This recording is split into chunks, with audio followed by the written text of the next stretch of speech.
Welcome to episode 6 of Righteous Strength. Thanks for joining me. I'm Brian Pride. Today I want to talk about safety. Now, keep in mind, I consider myself a very novice lifter. Things are starting to get heavy for me, but when I started this, I wanted to make sure that I was safe. Take a look at this picture. This is the rack that I started with.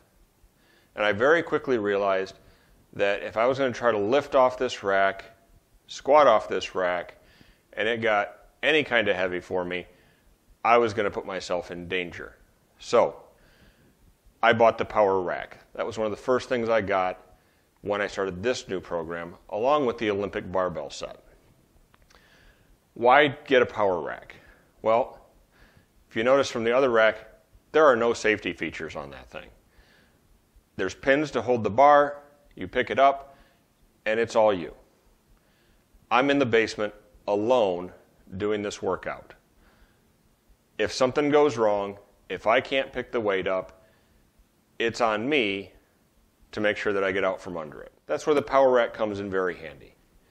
With the safety pins on the power rack, I can make sure that if they're set properly, such as with my squat, when I squat down with in excess now of 300 pounds on my back, those pins are set to where if I tap them with the bar, I am just barely below parallel on my squat. If I tap one side, it means I'm wobbling a little bit. But if I go down and I can't get back up out of the hole, those pins are right there. And I can get the bar down on them and I can get out from under it without dropping the weight, without having to try to dump the weight. It's on the pins. Same for the bench press. I'm able to set the pins at the proper height so that when I bounce the bar off my chest, if I deflate my chest, I can set that bar on the pins and I can wiggle out from under it. On my last workout, on the bench, I was going for 200 pounds, which is a nice round number. I know it's just a number, but it's the first time I'd done 200 pounds. 3 sets of 5, got the first 2 sets done. 5th one on the second set was very hard. Got to the 5th one on the 3rd set. 4th one went up very slow.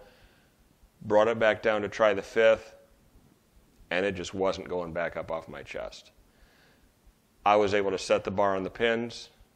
Didn't have to worry about anybody being here to catch it, anybody spotting me. It's a little awkward to shimmy out from under it, but I was safe. So if you're going to be working out alone,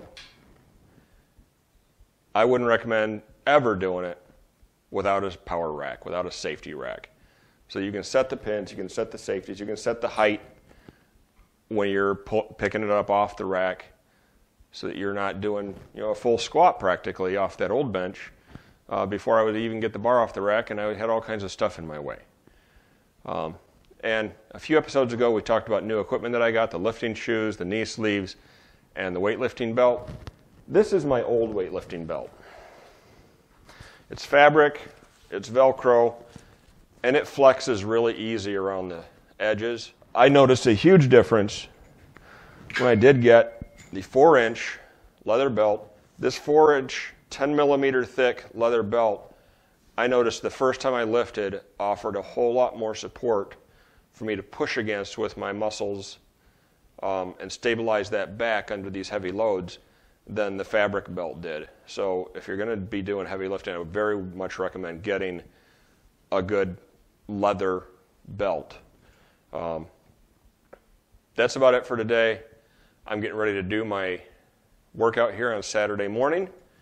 I'll put some of those videos in, and thanks for joining me.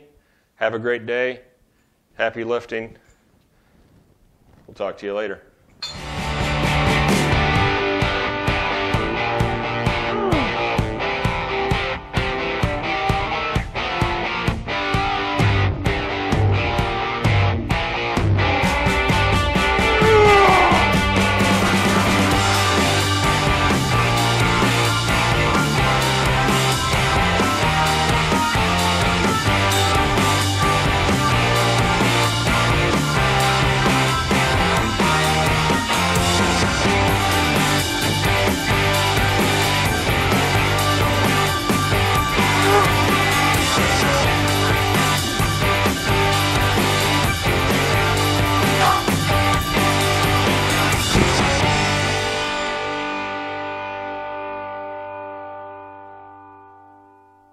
Too much arm.